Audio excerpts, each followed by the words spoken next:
there's a book written called P-47 Thunderbolt, From Subversky to Victory, written by Warren Bodie. When he was preparing to write that book, he wrote to the P-47 Thunderbolt Pilots Association, and they had a quarterly bulletin. He asked them to publish in that anybody that had information or pictures to let him know. So I wrote him, he called me up, and we got together. That is the definitive book on P-47s. They're impossible to find. I've been trying to find one for 2 years and just paid $100 and some odd for one to give to the museum. Now, I've got a copy of it that he gave me with his endorsement and all that. And there's a picture, color painting of my airplane in that book. And this picture you saw of shooting the train, that's in there. And the in-flight picture of my airplane's in that book. He also wrote a book called the P-38 Lightning. That's the definitive book on the P-38. He worked for Lockheed when they were building that thing. So that is really, everything in there is authentic. I found a copy of that and gave that to the museum. That's not a lending library, but if you'd like to go study about those airplanes, those two are there, along with one about the Mustang and several others. We've got a pretty good library, but you go there, it's research. Anybody else? You got any idea how many P-47s are still flying today? About 8. Wow. Well, here's the problem. You see a lot more P-51s flying than you do P-47s. 2 reasons. One is the P-51's a much prettier airplane. I refer to it as a pregnant minnow with that air scoop under the belly of it. But it only burns 60 gallons an hour of 100 octane fuel.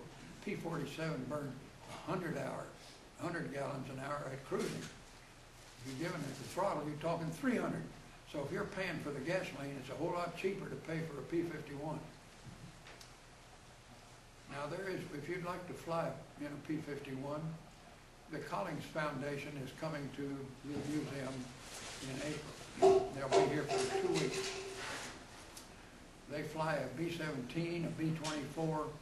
They have a B-25, but they're not going to bring it back this time. They also have an ME-262, the jet.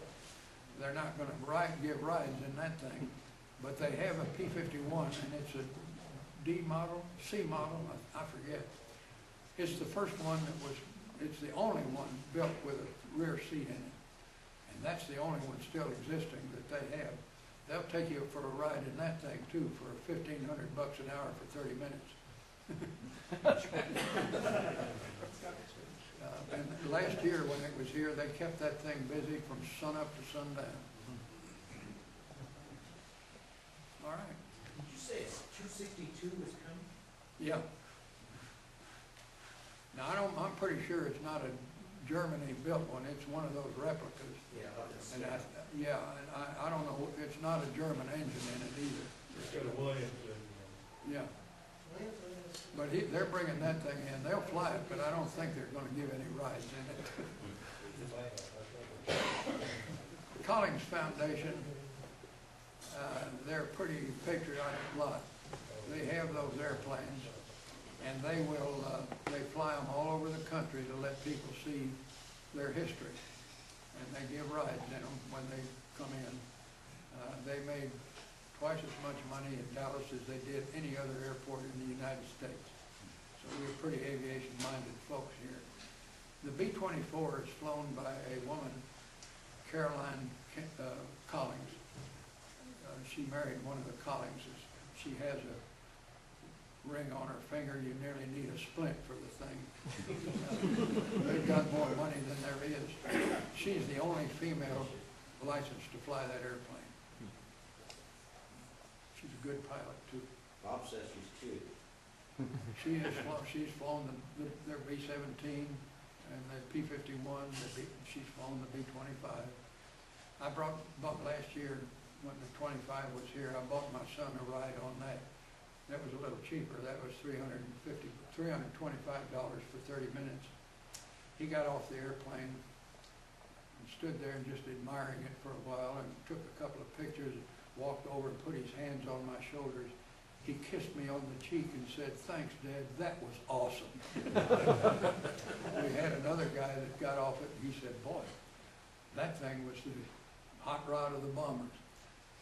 It wasn't the B-26, the Martin Marauder, that was the hot rod.